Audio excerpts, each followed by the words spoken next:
예수님의 신부, 예수님의 신부로서의 그리스도인의 정체성, 그런 주제로 말씀을 전하겠습니다. 예수님의 신부로서의 그리스도의 정체성. 자, 여성이 이 땅에 태어나가지고 제일 아름다운 날이 언제일까요? 결혼식 하는 날. 잘 아시네. 결혼식 하는 날 제일 아름답죠. 결혼식 하는 날 보면 신부들이 아름답게 치장을 하는데, 이 결혼식 날 신부가 사랑하는 신랑에게 줄 수 있는 가장 큰 선물은 뭘까요?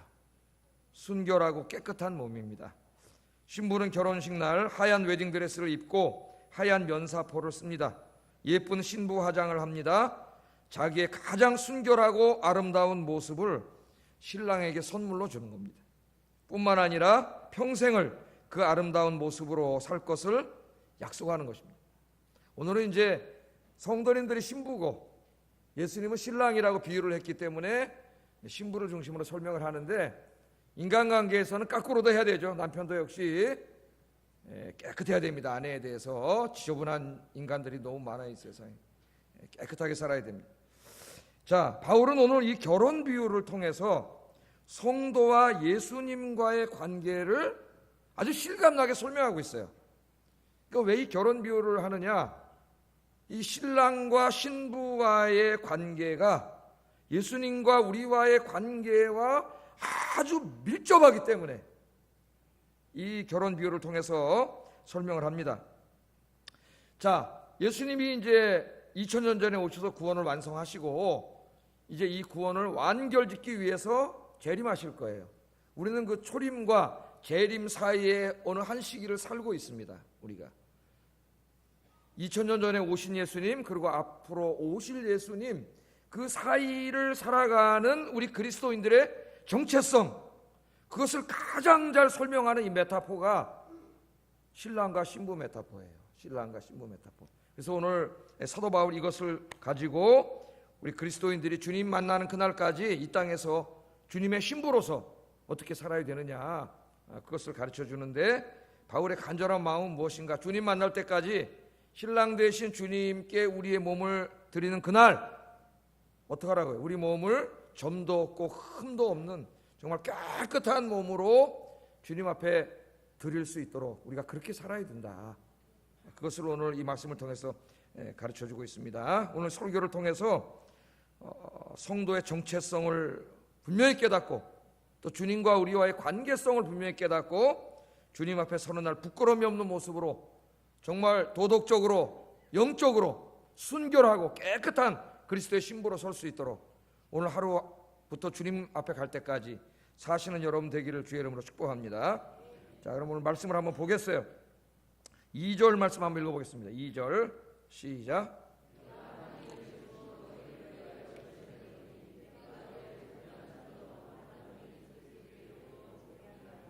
아멘. 이 바울이 고린도 교인들에게 이야기를 하는데, 내가 너희를 위하여 열심을 낸다 그래요. 열심을. 무슨 일인지는 이제 제가 설명을 하고, 무슨 일을 하는데 열심을 내는지는 오늘 설교의 내용이에요. 내가 너희를 위하여 열심을 내는데, 그 열심을 어떤 열심으로 열심을 낸다고요? 하나님의 열심으로. 바울이 하는 말이에요. 목회자로서의 바울이, 내가 하나님의 열심으로, 하나님이 너희를 향하여 가지고 계신 열심으로, 그 말이죠. 여기서 하나님은 소유격이 될 수도 있고 주격이 될 수도 있어요. 네? 하나님이 우리를 향하여 열심을 내신다, 그런 뜻일 수도 있고, 하나님께 있는 열심, 하나님이 하나님의 백성들을 향하여 가지고 계신 그 열심으로 나도 너희를 위하여 열심을 낸다 그럽니다. 자, 여러분, 우리 한번 생각해 봅시다. 여러분이 열심을 내는 사람은 누굽니까? 어떤 사람에게 열심을 내세요? 사랑하는 사람이겠죠. 사랑하는 사람. 사랑하지 않는 사람에게 무슨 열심을 낼 게 있어요? 사랑하는 사람에게 열심을 다하죠. 그래서 우리 부모님들이 자식들을 너무나 사랑하기 때문에 자식들에게 어떻게 해요? 열심을 다하잖아요. 열심을. 우리 대한민국 특별히 엄마들은 이 자녀 교육에 있어서는 세계에서 어느 거예요? 1등인데 하여튼 좋은 점도 있고 나쁜 점도 있어요. 좀 병적인 점은 고쳐야 되는데, 이 하워드 가드너라고 하버드 대학의 그 교육심리학 교수가 있는데, 이 사람이 쓴 책 중에 다중지능이라고 하는 책이 있어요. 다중지능. 요새 그 신대원에서 이 책을 읽히더라고요. 우리 주한이 뭐 아버지 이 책이 있어요, 이렇게 나한테 문자를 보내는데 보니까 하워드 가드너의 다중지능. 그래서 그래, 이게 목회자들이 읽어야 돼, 이런 책들을. 이게 뭐냐면은 우리 인간은 하나님 지능을 주셨는데 꼭 이 IQ만 그 지능이 아니고 다양한 지능이 있다는 거예요. 8가지인가 9가지 얘기합니다. 제가 오래전에 읽어서 잊어버렸는데, 어떤 사람은 SQ는 사회적인 지능이죠. 관계를 잘하는 이런 지능도 있고, EQ, 감성이 뛰어난 지능도 있고, 뭐 음악을 잘하는 사람들, 미술을 잘하는 사람들, 여러 가지 이제 하나님께서 이거 지능을 주셨기 때문에 자녀를 키울 때, 이 교육학자니까 꼭 우리나라 엄마들처럼 뭐 수학만 잘해야 되고 이렇게 막 애를 몰아치지 말고 어떻게 하라는 거예요? 하나님이 각 자녀에게 주신 그 지능대로 거기 특성에 맞게 아이들을 잘 키워야 됩니다. 이 책의 내용입니다. 어떤 교수님이 이 책을 부모님들한테 강의를 했더니 우리나라 엄마들이 질문을 하더래요. 교수님, 그 9가지 지능을 다 가르쳐주는 학원은 없습니까? 이게 우리나라 엄마들. 야, 이게 좋은 엄마예요, 나쁜 엄마예요? 자식을 향한 그 열심은 알겠는데 제정신이 아니구나. 그렇게 하지 말라고 이 책을 쓴 건데, 그 9가지를 다 가르쳐주는 학원은 어디 없냐 그런데. 우리 엄마들이 지금 그러잖아요. 그러니까 자식을 사랑하기 때문에 하여튼 잘못된 열심이지만 열심을 갖는 거죠. 하나님이 우리를 사랑하시기 때문에 우리를 향하여 열심을 가지세요. 열심을. 그래서 이 하나님 우리를 사랑하는 그 열심이라는 말이 사실은 구약에서는 질투라고 번역돼요. 질투. 하나님은 질투하는 하나님이다. 이 말을 이해하기가 상당히 어렵죠. 우리는 질투 그럼 좀 이렇게 좋지 않은 그런 감정으로 받아들이는데, 질투? 하나님 질투를 하신다고? 이게 무슨 말이에요? 여러분, 누구에게 질투합니까? 사랑하는 사람에게 질투를 하는 거지. 내가 아무 관심도 없는 여성이 있는데 뭐 그 여성이 딴 남성을 사랑하든 말든 뭐 쳐다보든 말든 한눈 팔든 말든 아무 관심 없어요. 그러나 내가 사랑하는 내 아내가 눈을 돌리면 어떻게 돼요? 뭐가 일어나요? 질투가 일어나죠. 질투가. 나는 질투 안 해. 마음이 넓어서 거짓말이야. 믿지 마세요. 질투가 일어나게 됐어요, 사람은. 예? 그러니까 여기 하나님이 질투하는 하나님이다. 이게 열심이라는 말이 질투인데, 그것은 뭘 우리에게 보여주려고 하는 말이에요? 하나님이 당신을 막 질투하시기까지 사랑한다는 걸 우리에게 설명하려고 한 거지, 진짜 무슨 하나님 우리가 질투하듯이 질투한다는 얘기가 아니라 그만큼 하나님 우리를 사랑한다는 거예요. 그 질투하는 하나님 읽을 때 그렇게 들으셔야 됩니다. 질투하실 정도로 하나님 우리를 사랑하셔요. 그런데 사도 바울이 지금 고린도 교인들을 그렇게 사랑합니다. 목회자로. 우리 목회자들이 들어야 될 말씀이죠. 그래서 열심을 해. 하나님이 우리를 향하여 가진 그 열심으로 나도 여러분들을 위해서 열심을 다하고 있습니다. 그래. 그럼 도대체 성도들을 향하여 이 바울이 고린도 교인들을 향하여 무슨 열심을 내는가? 뭘 하는데 진짜 무슨 9가지 다 가르쳐 주는데 그런 학원 없냐고. 그런 열심을 내느냐? 자, 열심을 내는 일을 이렇게 직설적으로 말하지 않고 비유적으로 말했습니다. 비유적으로. 2절 하반절에 같이 한번 읽어보겠습니다. 뭐 하는 일에 열심을 내느냐? 읽어보겠어요. 시작.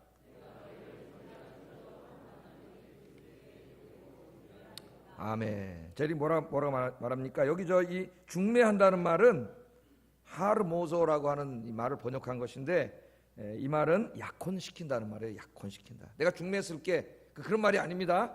좀 바꿔서 번역해야 돼요. 약혼시킨다는 말이에요. 약혼시킨다. 그래서 이 표준 세 번역은 오히려 개역개정보다 훨씬 잘 번역을 했습니다. 같이 한번 표준 세 번역으로 읽어보겠습니다. 시작. 그리스도께 드리려고 여러분을 한 분 남편 되실 그리스도와 약혼시켰습니다. 그러니까 사도 바울이 고린도 교인들에게 뭐라는, 내가 여러분들을 약혼시킨 사람이라는 거예요. 누구랑 약혼시켰어요? 신랑이 누구예요? 예수님이죠. 그리스도는 예수님이니까. 예수 그리스도와 여러분들을 내가 약혼시켰습니다. 그럼 고린도 교인들은 뭐예요? 신부죠, 신부. 여기서 이제 그리스도인의 정체성, 아까 신부, 예수님의 신부로서의 정체성이 여기서 나와요. 우리는 그리스도의 신부다. 근데 약혼을 시켰어요.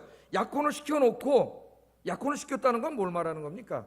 바울이 고린도에 가서 복음을 전해가지고 그 사람들이 바울이 전한 십자가와 부활의 예수님에 대한 복음을 듣고 예수 믿게 된 거죠. 예수 믿어서 구원받게 된 거죠. 그 예수 믿게 된 것을 뭐로 비유한 거예요? 약혼시켰다고 비유한 거예요. 약혼시켰다. 그러니까 제가 목회자로서 여러분에게 열심히 복음을 전해서 여러분들이 예수님 믿게 만든 것을 제가 뭐라 그러는 거예요? 제가 여러분을 예수님과 약혼시킨 사람입니다. 약혼시킨 사람, 그렇게 말하는 거예요. 자, 약혼시킨 사람으로서 바울이 힘쓰는 일이 있어요. 열심을 다하는 일이. 그게 뭐예요? 이제 내가 여러분들을 순결한 처녀로 그리스도께 드려야 된다는 말은 뭡니까? 그리스도께 인도해서 손에다 쥐어줘야 되는 거죠. 예? 결혼식 할 때 저 아버지가 누구 데리고 와요? 딸 손을 잡고 와가지고, 예? 그 손에다 이렇게 딱 쥐어주잖아요. 저도 언젠가는 그날이 올 것 같아요. 이거 해야 되나? 해야지. 이거 쥐어줘야 될 것 같아요. 그렇게 이제 주는 거죠. 그러니까 그 보낼 때 약혼을 시킨 자로서 그 약혼자 여자를 신부를 어떻게 해야 돼요? 순결한 처녀로 결혼식 날 데리고 갈 수 있도록 열심을 다한다는 거예요. 예? 다른 남자에게 또 한눈 팔고 약혼 시켜놨더니 또 다른 사람에게 한눈 팔고 데이트 또 뒤에서 몰래 하고 이러면 안 되겠죠? 예? 돼요, 안 돼요? 예, 안 되죠. 그렇게 하도록 열심을 다한다는 거예요. 그래서 이 말을 이해하려면은 이 유대인들의 결혼 풍속을 좀 이해해야 됩니다. 이 유대인들의 결혼 풍속은 우리랑 좀 달라요. 우리나라는 약혼이 법적인 구속력은 없죠. 약혼을 해도 되고 안 해도 그만이죠. 저는 약혼 했을까요, 안 했을까요? 안 했어요. 뭐 약혼식 할 돈이 어딨어. 하려면 하세요. 여러분 알아서 하세요. 그럼 나는 안 했어요. 뭐 한다고 죄 짓는다 그런 얘기 아닙니다. 그런 저는 안 했어요. 자, 그런데 이 법적인 구속력은 없는 거예요. 그냥 약속이죠. 서로 헤어져도 뭐 그 약혼했다고 호적에 무슨 결혼했다고 이렇게 올라가는 거 아니잖아요. 그런데 유대인들은 달라요. 유대인들은 결혼식을 2번 합니다. 2번 해요.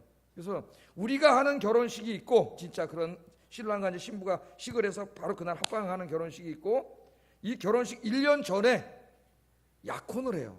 정혼한다 그러죠. 정혼. 유대인들은 정혼을 하고 그 다음에 정혼을 했다고 같이 한 방에서 사는 게 아니에요. 그냥 신부는 자기 아버지 집에 살고 신랑은 자기 집에 사는 거예요.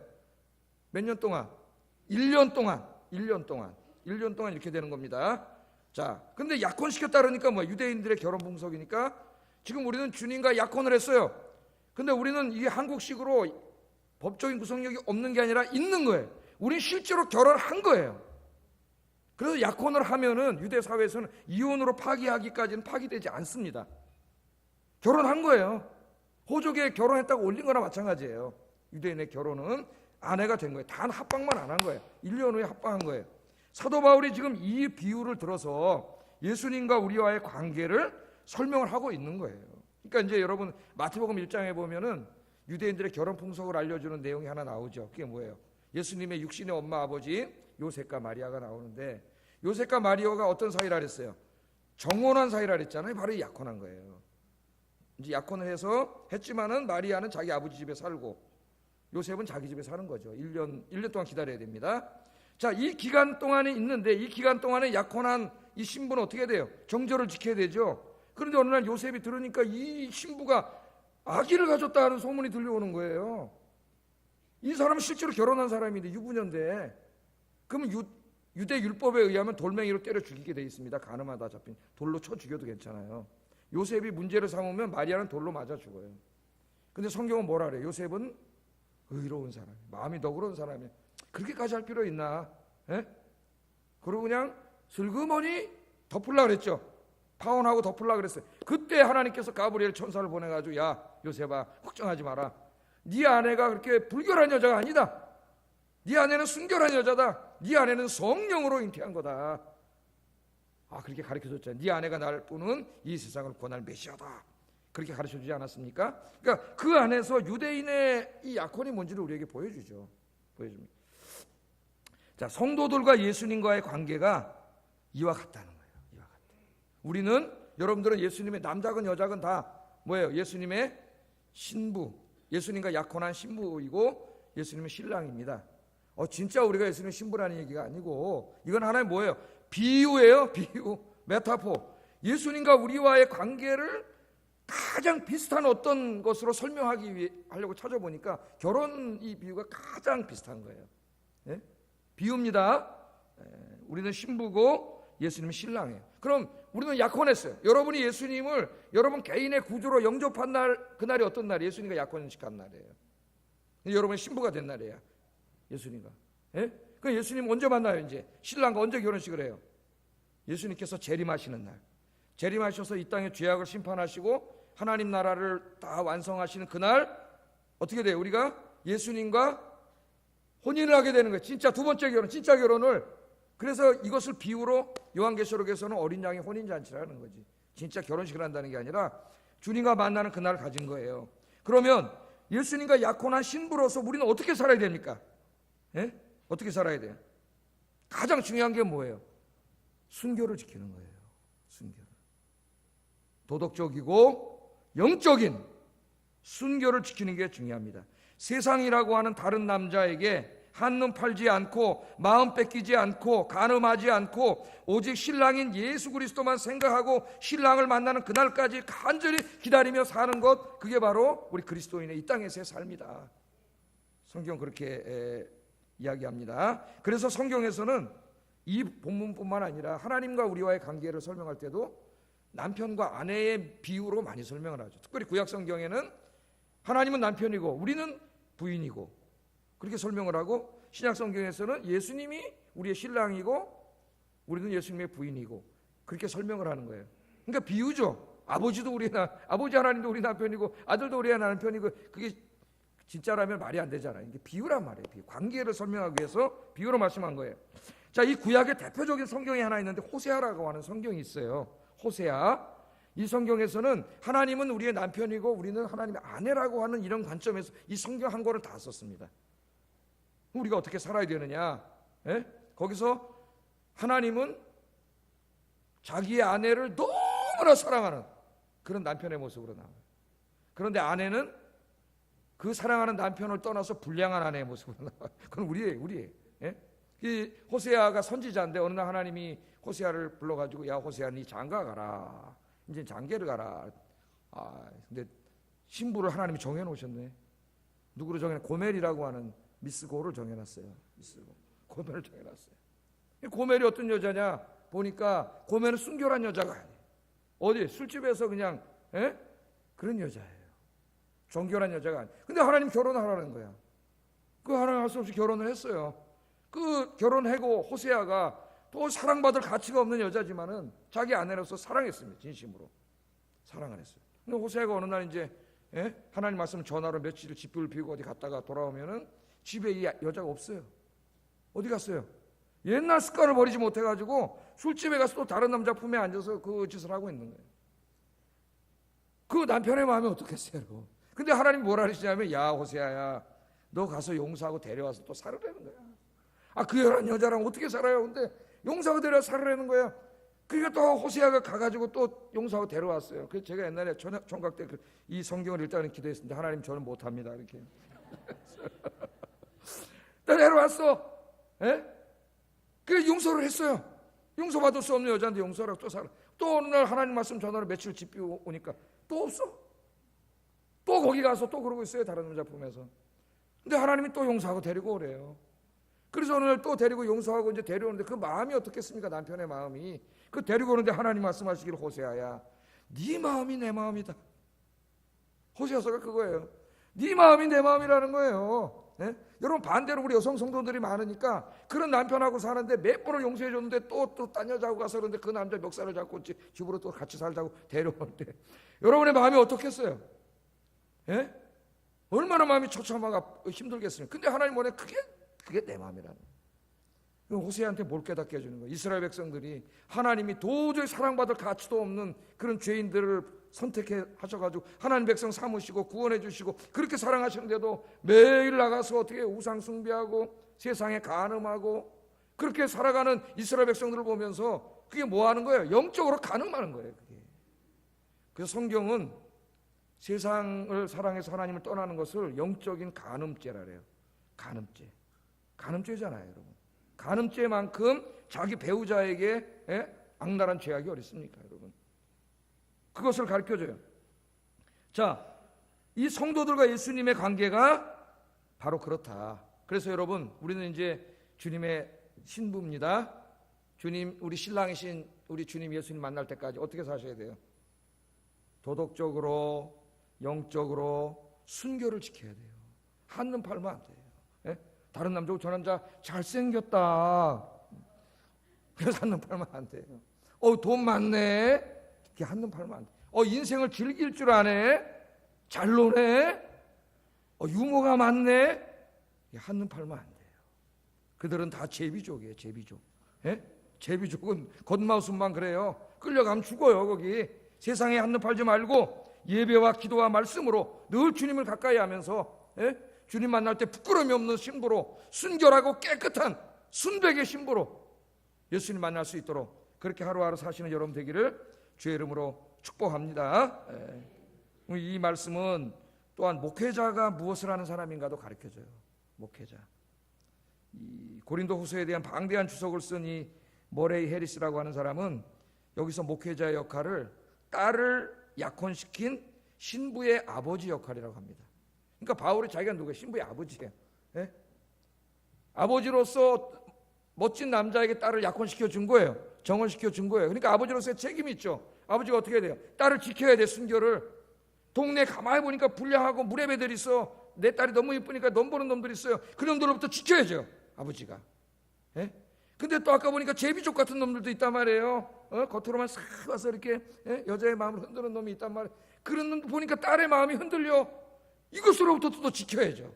딸이 열심을 다해서. 그게 목회자의 마음이니까 그러니까 여러분들은 제 딸이고, 영적인 여러분들을 예수님과 약혼시킨 딸이고, 저는 아버지야. 예? 이 딸들을 어떻게 해야 돼요? 잘 말씀으로 양육해서 주님 앞에 정말 도덕적으로 영적으로 점도 없고 흠도 없이 깨끗한 사람으로 세우는 게 목회자의 목회적 사명이에요. 우리 구역장님들도 그런 일을 하고 있고, 교사들도 그런 일을 하고 있고, 우리 장로님들도 그런 일을 하고 있고, 우리에게 맡겨준 그런 목회자로서, 지도자로서의 사명도 잘 감당하는 여러분 되시기를 주의 이름으로 축복합니다. 특별히 예수님의 신부로서의 성도들의 정체성은 예수님과 우리의 관계성에 초점을 맞추고 있습니다. 관계. 예수님과 우리 어떤 관계냐? 우리는 그냥 맨날 십자가에서 나를 위해 죽으신 예수님 그렇게만 생각했지만, 이 결혼 비유를 통해서 그 관계가 어떤 관계인가를 아주 딱 정확하게 우리에게 자세히 가르쳐줘요. 그래서 첫째, 우리는 예수님의 신부이기 때문에 예수님과 가장 친밀한 관계가 돼야 됩니다. 가장 친밀한 사이가 돼야 돼요. 여러분, 이 세상에서 부부보다 더 친밀한 사이가 있어요, 없어요? 부부보다 더 친밀한 사이는 없어요. 사랑하는 부부는 그래서 촌이 없어요. 영촌이야. 그런데 사랑이 깨지면 완전한 남이 돼요. 남보다 못한 자가 돼요. 어떤 사람들은 이혼한 다음에 막 뒤에서 막 욕하고 비난하고 막 이런 사람들이 있는데, 남보다 못한 사람이 돼요. 그러나 사랑할 때 부부는 이 세상에서 제일 친밀한 사이예요. 만일 여러분 남편이 아내보다 더 친밀감을 느끼는 여성이 있거나, 아내가 자기 남편보다 더 친밀감을 느끼는 어떤 남성이 있다면은 이것은 그 결혼의 언약이 위험해진 거예요. 위험해져. 그래서 이 결혼에 대해서, 부부관계에 대해서 가르치는 책들을 읽어보면은 부부는 네 가지 면에서 친밀감이 있어야 된다. 친밀해야 되는데 네 가지 면에서, 하나는 육체적인 부분에 있어서 제일 친밀해야 되고, 두 번째는 정서적인 부분에 있어서 친밀해야 돼요. 세 번째는 정신적인 부분에서 친밀해야 돼요. 네 번째는 영적인 부분에서 친밀해야 돼요. 부부는 함께 무릎 꿇고 기도하고 말씀 읽고 봉사하고, 근데 친밀해야 된다는 거예요.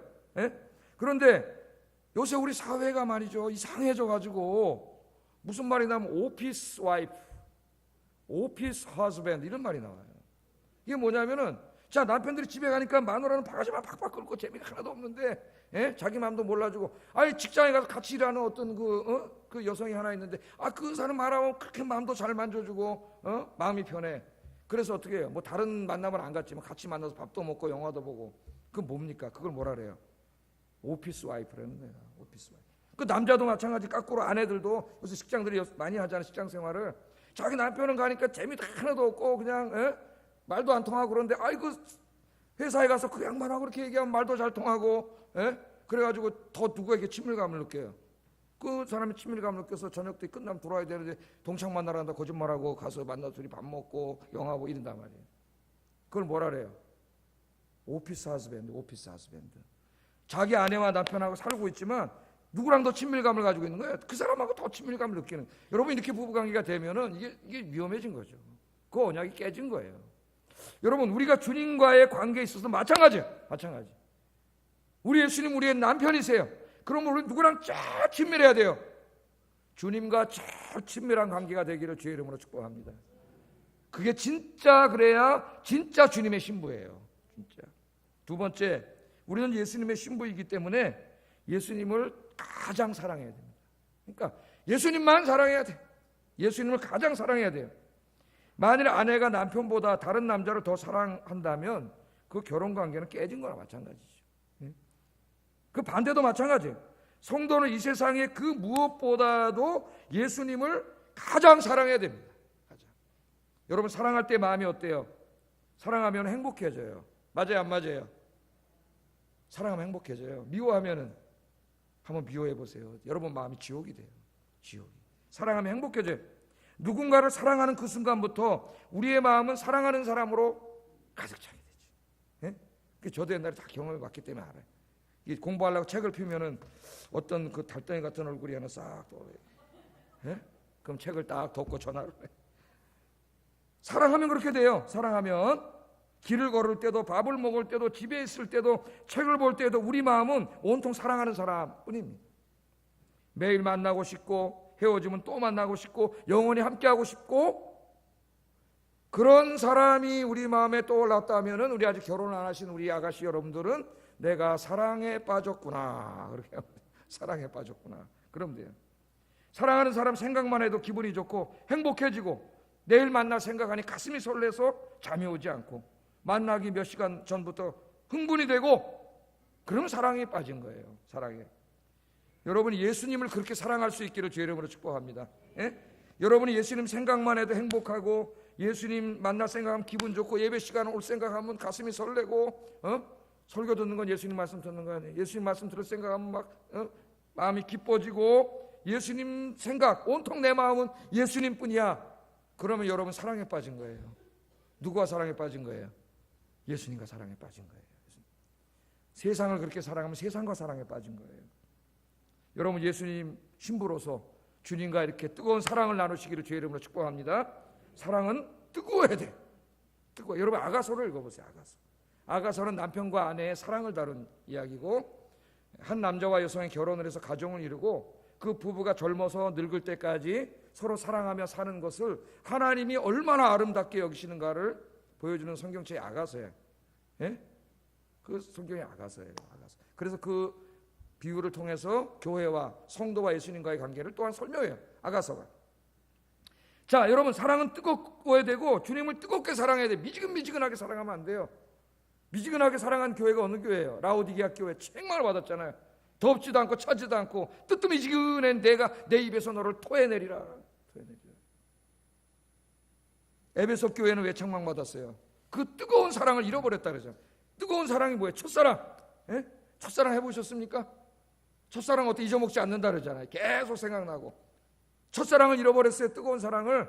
그래서 우리 예수님이 뭐라 그래요? 회개하라 그랬습니다. 여러분 잘 들어야 돼요. 첫사랑을 잃어버린 걸 회개하라 그래요. 어디서 잃어버렸는지 왜 잃어버렸는지 그걸 찾으라 그래요. 예?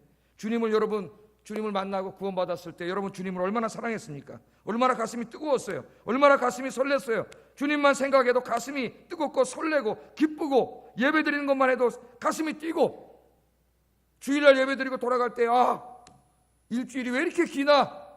일주일 동안 난 기다릴 수 없어. 그래서 새벽기도 매일 나오고 수요예배 나오고 금요기도 나오고 그런 뜨거운 사랑을 회복하는 여러분 되기를 주의 이름으로 축복합니다. 세 번째, 우리는 예수님의 신부이므로 한눈 팔면 안 돼요. 한눈 팔지 말고 누구에게만 집중해야 돼요. 우리 신랑 대신 예수님만 쳐다봐야 돼요. 예수님만. 길거리 지나가면서 휘끗휘끗 다른 남자 쳐다보고 잘생겼다 그러고 다른 여자 보고 이쁘다 그러고 그건 누가 하는 거예요? 바람둥이가 하는 거지. 바람둥이들이. 예? 사랑하는 사람은 서로에게 집중해요. 사랑하는 부부는 한눈 팔지 않아요. 서로에게 집중합니다. 정말 주님을 사랑하는 사람은 세상에 한눈 팔지 않아요. 누구에게만 집중해요?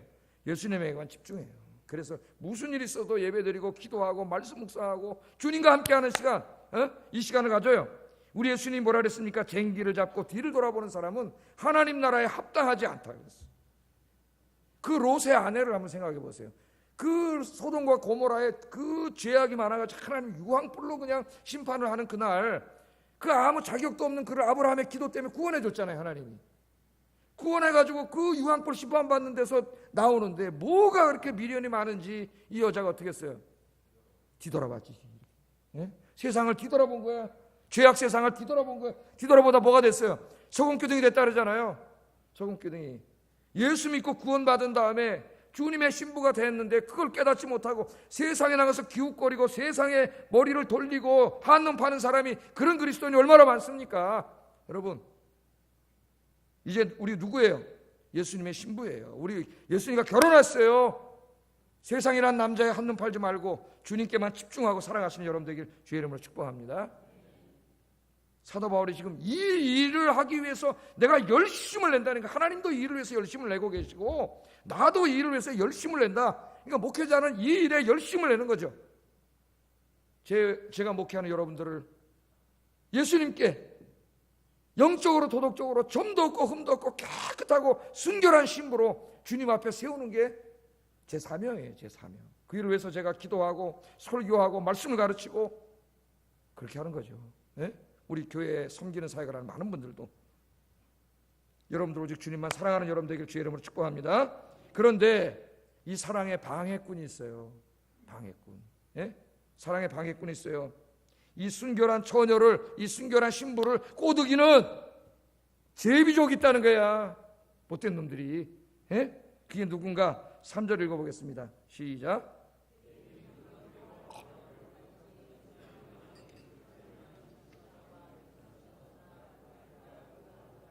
예, 여기 이 신부의 아버지로서 그 바울이 두려운 게 있어요. 두려워하는 게.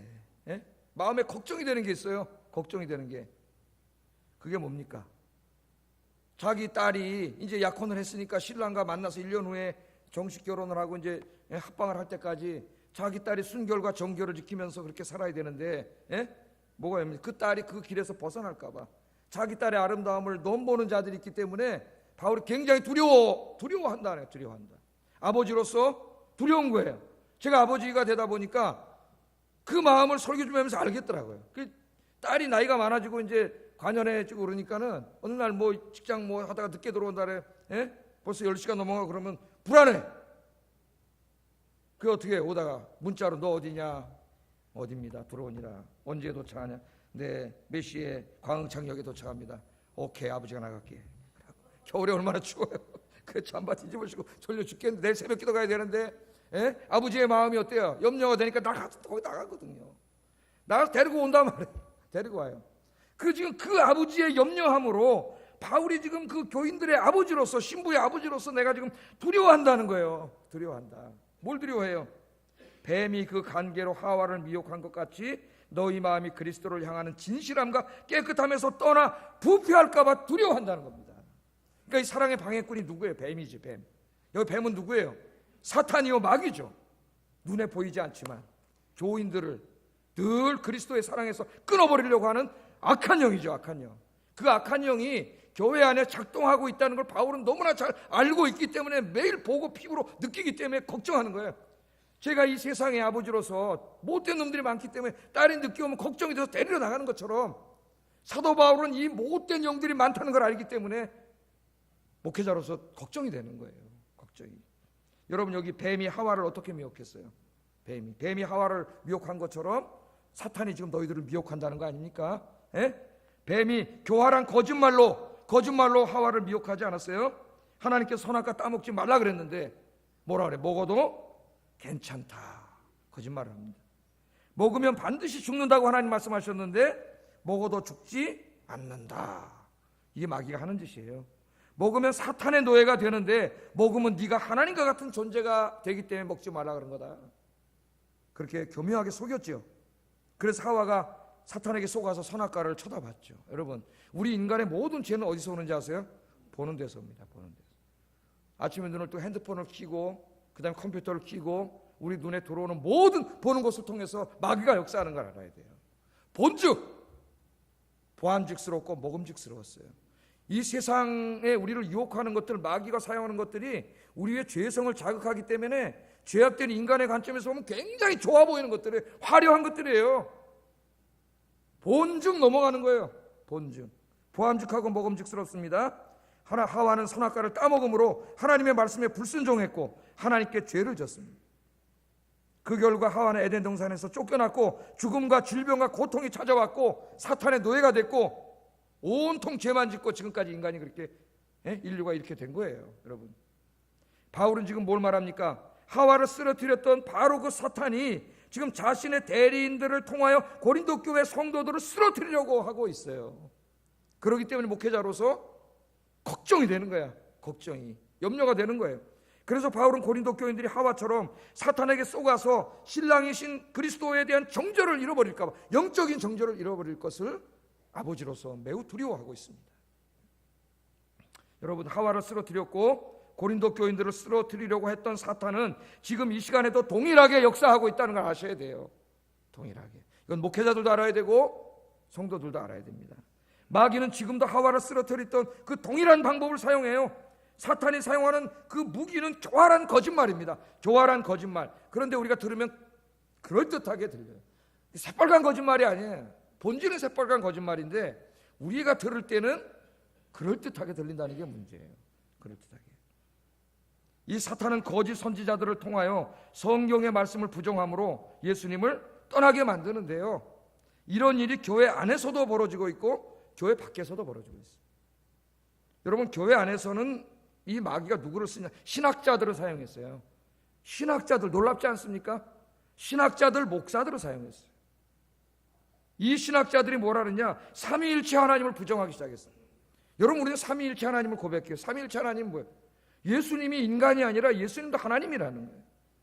삼위일체 하나님을 부정합니다. 야, 예수님이 인간인데 어떻게 하나님이냐? 신학자들이 그렇게 얘기하면서 책을 쓰기 시작했어요. 예수님의 부활을 부정합니다. 야, 죽은 자가 어떻게 살아나냐? 이러면서 부활을 부정하기 시작했어요. 성경이 하나님의 말씀임을 부정합니다. 야, 성경을 봐라. 역사와 과학에 있어서 오류투성이야. 성경을 부정하는 거예요. 삼위일체 하나님 부정하고 예수님의 부활을 부정하고 성경이 하나님의 말씀임을 부정하는 신학책을 읽고 오늘날 유럽의 교회가 다 무너졌습니다. 젊은이들이. 교회가 이런 자들에 대해 올바르게 대처를 하지 못했기 때문에 기독교 인구가 80-90%, 70-80% 되던 이 영국이 지금 런던의 기독교 인구가 2%도 안 된다 그래요. 2%도. 여러분, 교회가 무능해지면 우리나라는 안 그럴 것 같습니까? 금방 무너집니다. 교회가 금방 무너져. 그래서 이 교회를 다 무너뜨렸어요. 교회 밖에서는 누가 무너뜨려요? 무신론 지식인들이 기독교 진리를 부정합니다. 어디 가서 제일 많이 이루어져요? 대학에 가면 제일 많이 이루어져요. 대학에. 많은 젊은이들이 대학에 가가지고 이런 무신론 사상을 전파하는 교수들, 사상가들에게 미혹되어서 무신론자가 되고 있어요. 고등학교 때 교회 다니는 애들이 청년부에 연결돼서 나오는 율이 10%, 20%밖에 안 된다. 80%가 고등학교 때까지만 교회 나오고 교회 안 나옵니다. 아이들이 떠나가요. 이 아이들을 어떻게 잡을 수가 없어요. 대학에서 특별히 인문학을 가르치는 어떤 교수님 말에 의하면 인문학과에 맨 처음에 들어온 애들 중에 상당수가 그리스도인이 많은데 4학년 졸업할 때는 그 아이들의 80-90%가 무신론자가 돼서 나간다. 여러분. 그러니까 교회가 세상에 이 무신론 지식인들을 이겨내지 못하는 거예요. 지금 이겨내지 못합니다. 여러분, 특별히 21세기는 포스트 모더니즘이 지배하는 시대라고 하는데 포스트 모더니즘의 지배적인 이데올로기 제일 중요한 게 뭐냐면 상대주의야. 상대주의. 상대주의가 뭐예요? 절대적인 진리는 없다는 거야. 그래서 교수들이 인문학과 교수들이 서가지고 강의합니다. 여러분, 절대적인 진리는 없습니다. 모든 진리는 다 상대적입니다. 절대적인 진리가 없다면 기독교 진리도 절대적이 아니죠. 사람에 따라 달라지는 거죠. 여러분, 절대적인 진리는 없습니다. 모든 진리는 상대적입니다. 이 진리만 진리입니다. 이렇게 가르치니까 애들이 여기서 다 넘어가는 거예요. 그럼 똑똑한 애들은 뭐라고 질문하면 돼요? 손 들고 어떻게 질문하라 했어요? 교수님, 절대적인 진리는 없다면서요. 모든 진리는 상대적이라면서요. 그럼 교수님의 진리도 상대적이 아닙니까? 맞아요, 안 맞아요? 맞잖아요. 좀 기독교 애들이 똑똑해야 돼. 그래서 헛소리하는 그런 교수 망신을 줘야 돼요. 망신을. 그 말이 틀린 말이기 때문에 여러분, 그래서 젊은 애들을 다 뺏어가고 있어요. 그래서 대학 가가지고 우리 아이들이 신앙을 잃어버려요. 여러분, 우리 자녀들이 어려서부터 예배 드리고 하나님 말씀 읽고 기도하는 아이들로 키우지 않으면 여러분, 아이들 다 뺏겨요. 사탄에게 다 뺏깁니다. 내 제일 사랑하는 자식은 사탄에게 뺏긴다니까. 여러분, 다 뺏겨요. 어려서부터 뭐가 중요한가를 알고 아이들을 키워야 됩니다. 다른 게 뭘 중요해요? 제일 중요한 게 내 아이가 어려서부터 기도하고 주님 만나고 구원의 확신을 가지고 주님 안에서 살아가는 게 제일 중요해. 그런 믿음을 키워주면 대학에 가서도 안 흔들리고, 그런 교수가 헛소리하면 손들고 교수 꼼짝 못하게 만드는 아이가 되는 거예요. 할렐루야. 그런 아이들이 많아요. 지금도. 여러분의 자녀들이 그렇게 되길 주의 이름으로 축복합니다. 두 번째는 사탄이요, 우리의 죄악된 욕망을 자극해서 우리 쓰러뜨려요. 예? 사탄은 세상의 화려한 것들로 우리들을 유혹해서 죄 짓게 하고, 그래서 우리의 영적이고 도덕적인 순결을 더럽힙니다. 더럽혀요. 그래서 사도 바울이 갈라디아서 5장 19절 21절에 구체적으로 이렇게 말했어요. 읽어보겠습니다. 시작.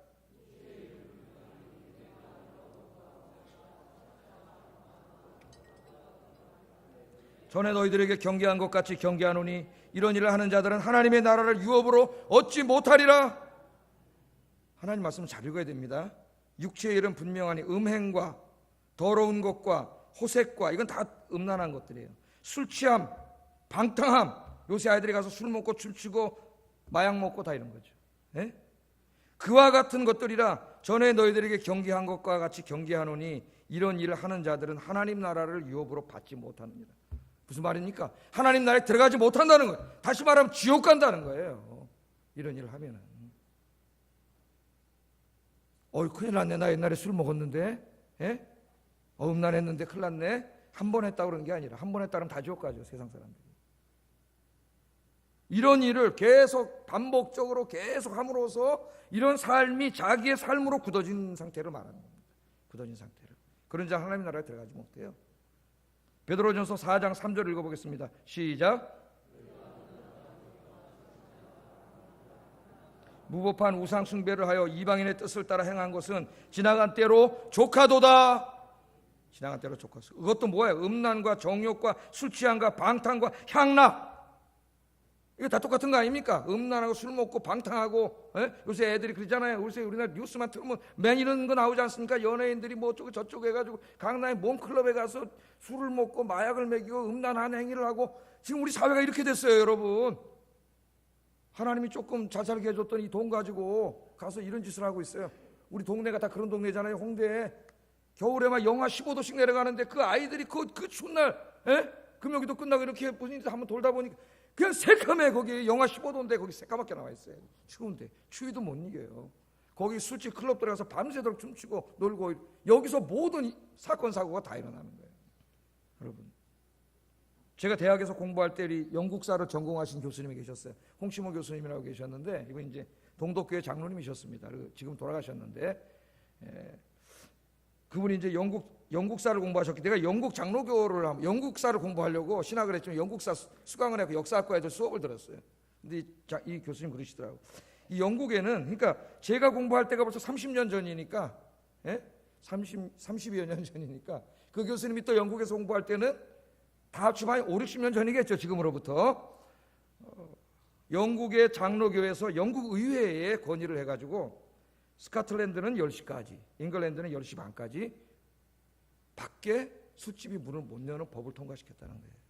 기독교인들이, 장로교의 목사들이 모여서, 지금은 어떻게 되는지 모르겠지만 그때는 영국의 기독교인들이 상당히 많을 때니까 엄청나게 힘 있는 거죠. 못하게 했다는 거야. 아니, 세상에 우리나라처럼 밤새도록 술 먹고 놀도록 자유를 주는 나라가 어디 있습니까?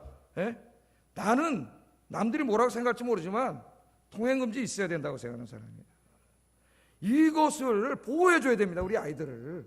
밤새도록 가서 지금 뭐 하는 거예요? 못된 놈들이 술 먹이고 술에다 뭐 약태 먹여가지고, 이거 지금 매일 밤마다 일어나는 일 아니에요, 지금 우리나라에. 내가 오늘 우리 그리스도인들에게 말하고 싶습니다. 여러분 술집, 클럽 근처도 가지 마세요. 아멘을 안 하시네. 하나님 나라를 유업으로 얻지 못하리라 명심하세요. 근처도 가지 마세요. 그래서 내일 신문 일면 기사에 그리스도인들 때문에 술집과 클럽이 장사가 안 됩니다. 그리스도인이 4분의 1이라면서요, 이 땅에. 근데 왜 술집과 클럽이 잘 되죠? 이해할 수가 없잖아요. 이해할 수가. 그리스도인들 때문에 술집과 클럽이 장사가 안 됩니다. 이렇게 신문기사 나올 수 있도록 여러분이 그렇게 사시기를 주의 이름으로 축복합니다. 그렇게 살아야 돼요. 그렇게. 그렇게 살아요. 십자가가 막 늘어나는데 술집도 같이 늘어나니 도대체 이해할 수 없는 이런 현상이에요. 제가 아이를 통해서 직장에 이렇게 얘기를 들어보면은 그 안에 뭐 과장, 부장, 기독교인이 숨기고 있다가 나중에 보면은 교회 다니는 사람이 많대요. 교회 집사, 안수 집사 이런 사람들인데 술 고래고 이상한 데 가서 술 먹고 그래서 우리 애가 그런 거 전혀 안 하니까 이상한 애처럼 쳐다보고 또 이 연초에는 특별 새벽기도에서 새벽기도 간다 그러니까는 이상한 동물처럼 쳐다보는 새벽기도를 하는. 이게 지금 기독교인들의 이 땅에 우리 교인들은 안 그럴 줄로 믿습니다. 여러분들이 그렇게 하면 내가 하나님 앞에 가서 엄청나게 혼나는 거예요. 네가 할 일이 이놈아 그렇게 살지 못하도록 하라고 너 목사로 세워놨대. 뭐 했어 네가? 제가 혼나겠죠 하나님 앞에. 그럼 여러분 안 혼날까요? 여러분은 더 혼나겠죠. 천국은 갈 수 있을까요? 우리가 정신 차려야 돼요. 또한 사탄은 우상 숭배를 통하여 우리들을 영적인 음료로 만들어 버리는데 우상은 꼭 무슨 형상 만들어 놓고 절하는 게 우상이 아니에요 여러분. 예수님께서는 21세기에 가장 강력한 우상을 돈이라 그랬습니다. 돈. 모든 우상 숭배의 근저에는 물질주의가 있어요. 여러분 왜 사람들이 돌멩이 뭐 나무로 만들어 놓은 우상 밑에 가서 왜 절하고 밤새도록 기도합니까? 우상하고 무슨 영적인 교제를 나누나요? 돈 달라 그러는 거 아니에요. 농사 잘 되게 해달라고, 돈 좀 많이 벌게 해달라고 그러는 거 아닙니까? 모든 우상 숭배의 뿌리는 돈이에요. 돈, 물질주의. 그래서 예수님은 우상이라고 안 그러고 하나님과 돈을 교마에 섬길 수 없다 이렇게 말씀하신 거예요. 돈을 사랑하는 자는 하나님을 사랑하지 않는 자입니다. 착각하지 마세요. 하나님을 사랑하지 않는 자예요. 또 우리 신학자들이 뭐라 그래? 21세기 가장 강력한 우상은 돈하고 자기애라래. 자기애가 뭐예요? 자기 사랑이에요. 자기 사랑. 자기를 너무 사랑해. 자기를 사랑하는 건 나쁜 게 아니에요. 그러니까 자기를 사랑하고 하나님을 사랑하고 이웃을 사랑해야 되는데 자기만 사랑하는 거죠. 자기만. 그래서 예수님보다도 자기를 더 사랑해요. 자기를 너무 사랑하기 때문에 자기 생각만 사랑해. 자기 뜻만 사랑해. 그래서 하나님의 말씀도 저버려요. 다른 사람의 얘기 아예 귀 닫아버려요. 오늘날 세상에 좀 공부했다고는 지식인들이 뭐라 합니까? 너를 사랑해라 그렇게 가르칩니다. 책들이 다 그런 책이에요. 자기계발서가. 너를 사랑해. 너 하고 싶은 거 하고 살아. 네 마음이 움직이는 대로 살아. 네가 제일 중요해. 네가 행복해야 돼. 이렇게 지금 책들이 막 나오고 있어요. 다 틀린 말은 아니지만 그 말 안에 굉장히 무서운 함정이 있습니다. 여러분, 자기만 사랑하는 사람이 되잖아요. 그러면 자기밖에 모르는 괴물이 돼요. 그러면 자기 남편을 힘들게 하고 아내를 힘들게 하고 자식을 힘들게 하고 다른 사람을 힘들게 하는 자가 돼요. 하나님도 다 무시하는 자가 돼요. 자기를 사랑하되 주님을 더 사랑해야 돼요. 주님을 더 사랑하면 자기를 올바르게 사랑할 수 있게 됩니다. 그런데 자기를 주님보다 더 사랑하면 마귀가 역사하기 때문에 자기를 그릇되게 사랑하게 돼요. 자기를 파괴시키게 사랑하게 돼요. 자기를 사랑하는 줄 아는데 그게 사랑하는 게 아니야. 자기를 파괴시키는 거예요. 그러나 여러분의 마음이 하나님께 먼저 가 있고 예수님께 먼저 가 있으면 자기를 사랑하되 자기를 바르게 사랑하게 돼요. 여러분들이 그렇게 되기를 주의 이름으로 축복합니다. 사탄은 간교해서 지금도 우리들을 쓰러뜨리려 하고 도덕적으로 영적으로 우리를 불결하게 만들고 더럽히려고 애를 쓰고 있습니다. 늘 기도와 말씀과 예배에 힘써야 돼요. 그 마귀를 물리쳐야 됩니다. 그래서 매일매일 주님 앞에 영적으로 도덕적으로 순결하게 살아가. 주님 앞에 설 때 점도 없고 흠도 없는 여러분 되시기를 주의 이름으로 축복합니다. 베드로후서 3장 14절 읽어보겠습니다. 시작.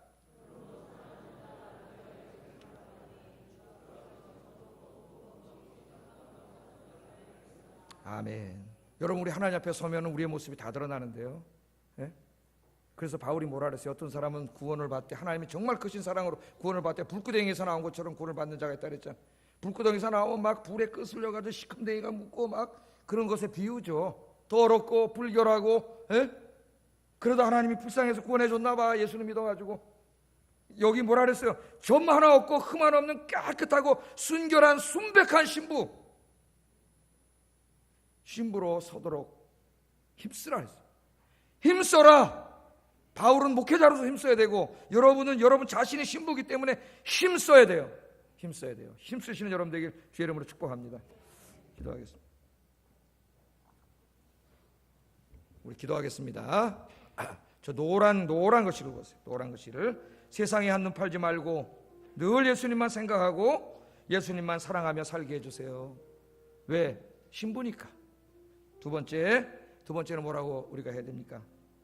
예수님 만나는 그날까지 기도와 말씀과 예배에 힘쓰므로 영적으로 도덕적으로 정결하고 깨끗하고 점도 없고 흠도 없이 주님 앞에 순백의 신부로 설 수 있게 그렇게 하루하루 살게 해주세요. 중요한 거예요. 기도하겠습니다.